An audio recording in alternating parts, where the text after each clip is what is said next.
Let's get into the sports performance thing. There'll be lots and lots of people listening that are athletes and want to try and maximize their performance. What did you learn about breath's impact on athletic output? I learned that athletes are more concerned with efficiency than anyone, especially competitive athletes. That's what it's all about. Who can run most efficiently so you can beat your competitor, right? We've got 11 pounds of muscles operating our respiratory system. And so many athletes are focused on every other muscle. I'm going to work out my wrist today. Now I'm going to work out my neck and my ankles. You're not focusing on the muscles that are delivering energy to you when you're competing. And I think that this has been so chronically overlooked for so long, and now people are really cluing into it. So I will say that I've talked to some of the real leaders in the field. Brian McKenzie's a good friend. Patrick McKeown's a good friend. These are people who have been training elite athletes for decades on the first thing they do is they have them breathe correctly.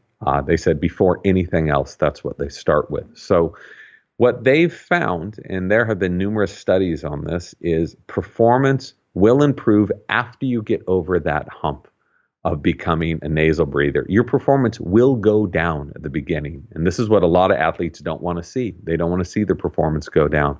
But once you acclimate slowly, your performance, by and large, and this is what they have told me with hundreds and hundreds of people that they've worked with, will improve. And then your recovery times will improve. Your VO2 max will likely improve. You can likely build more blood too, more red blood cells. So you're able to do this because you're breathing in line with your metabolic needs. Most of us, when we're competing or working out, are breathing too much.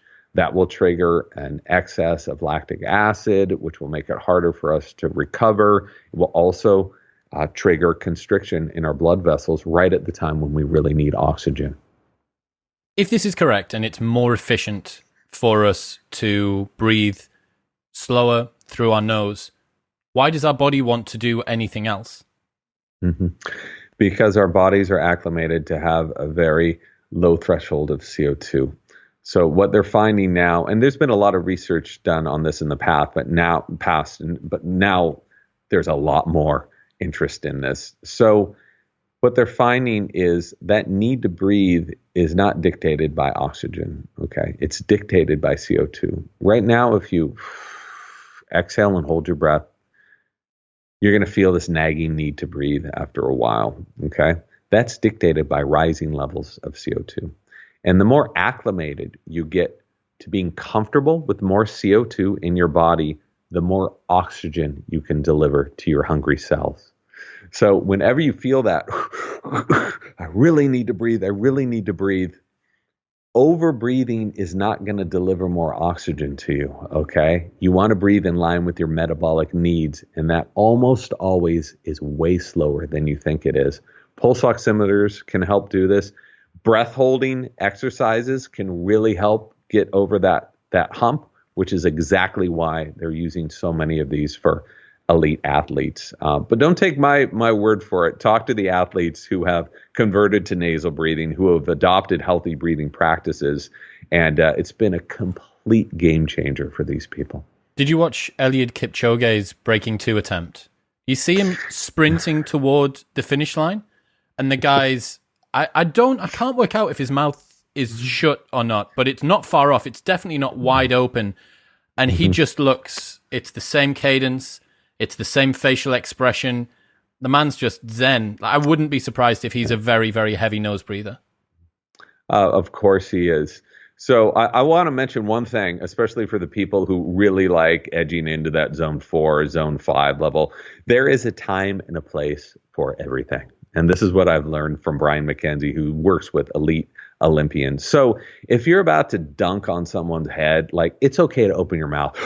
Take a huge breath. If you look at Michael Jordan right before he's dunking, he takes this huge breath and dunks. That's perfectly fine as long as you use that mouth breathing as a tool, just like those people in that submarine, right? They're using their mouth breathing as a tool. A lot of people aren't used to or even want to get to those elite states of athletic performance, which is why I don't mention this too often. But for those people who do, yeah, resetting with some mouth breaths, if you've really reached your top, go back to nasal breathing, totally fine. And if you look at Sanya Richards-Ross, who was the top sprinter for 10 years, check out her crossing the finish line and everyone else behind her mouth breathing, mouth closed, breathing through her nose. And Kipchoge is the same thing. It's okay to have your mouth open a little. Maybe he's exhaling a little because he's been running for 2 freaking hours at 20 miles per hour. That's fine. But the majority of his breaths, I guarantee, are nasal dominant. And something that joggers can do, if you have a heart rate monitor, if you have a strap, the straps are the most accurate by far. Check out your heart rate when you're nasal breathing versus mouth breathing, and you will see your heart rate lower. And if you're able to perform at the same level of endurance with a lower heart rate, guess what you're doing? You're operating more efficiently, and that means you then have more energy to go a little faster, to go a little longer. That's what athletic performance is based on, efficiency, and breathing has to be a huge part of this. Brian McKenzie was on the show a couple of years ago, and he said he could tell an athlete's performance simply by getting them to do a CO2 tolerance test. He had a very good indication of what this athlete was going to be like across a number of different domains by just getting them to do one slow breath from the top. Okay, you've got as much time as you want. Breathe in fully.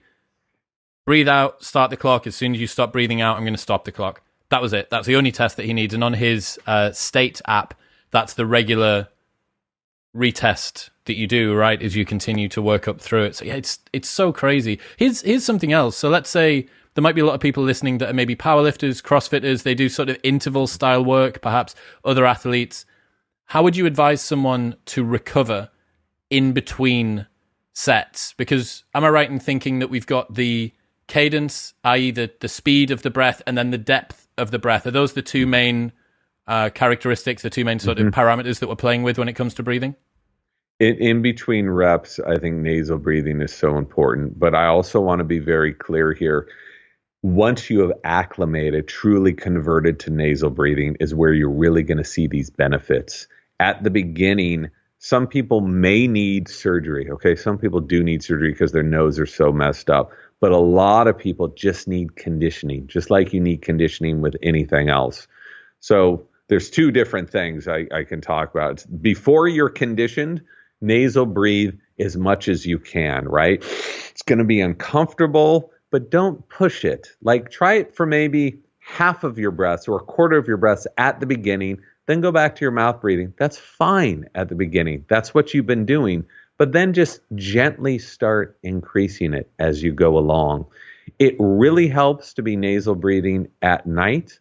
This will help condition all those tissues and different structures in your nose and will help more easily acclimate your body to what you're doing in the daytime. Also, nasal breathing, wearing a little piece of tape while you're answering emails or doing stupid stuff around the house can really help condition you to nasal breathe. So to answer your question, in between reps is absolutely when you want the heart rate to come down a little bit. You want your oxygen to go up and you want to recover. You don't want to be stressing your body out. I can't tell you how many times I used to see this at the gym is people working out, doing a few reps, and then just, it was like this macho thing to walk around and go, like they're really working out. The same thing on a treadmill, on an elliptical. There's people just, you're not doing yourself any favors. If you want to burn more fat, you need more oxygen, which means you need to be nasal breathing more and breathing in line with your metabolic needs. So it's just basic biochemistry, but again, so few of us have heard about this until recently. That's an interesting one. So even though nasal breathing will reduce your heart rate, which most people would associate lower heart rate, less calorie burning, nasal breathing with lower heart rate will actually increase calorie burning? Your metabolic rate is going to be going up from lifting weights, and your metabolic rate continues to go up after you work out, right? That's where you get the benefits from the fat burning. It's just not always during the workout. It's afterwards. That's the real benefit of exercising. So if you're talking about burning fat, you need oxygen to burn fat, and you can run anaerobically. You can do that for a while. It's extremely inefficient. That's an inefficient way to burn. You're burning sugar, that's cool, but you're also building lactic acid and causing, which is fine in small amounts, but it can cause problems later on. So you want that combination where you want to be working out into your zone 3, zone 4. You want the heart rate going up, but you also, this is what heart rate variability is. You also want it to be able to go down. And the benefits of that fat burning will be happening after as well. If you go on a 3-hour jog, it will be happening during that, as long as you're fat adapted and you're not just burning sugar, as long as your body can easily switch over to burning fat. And you need oxygen to do that. You also need proper food to do that. One of the things I've just thought there, it feels uncomfortable, right? The CO2 tolerance is I tried to do it today. So I'm listening to the book earlier on today and I'm going for a jog and I'm like, right, James Nestor's listening. Well, he's not listening, but he's talking to me. So it's kind of the same thing. Shut your mouth. Like breathe through your fucking nose. Come on. And I'm jogging along and you feel the discomfort and it rises and it rises and it rises and the air thirst to want to breathe more deeply through your mouth gets more and more compulsive. I've got to guess, based on how few people I've ever seen faint whilst running, that is almost all psychological and very far. Your physiological limit for how much carbon dioxide you can tolerate and how much oxygen you need and how much more you need to breathe through your mouth is miles away from where your brain thinks it is. Yes and no. That depends on the person. People who are very tolerant for high levels of CO2 can push it too far, right? But then you have free divers who are almost inhuman in their abilities.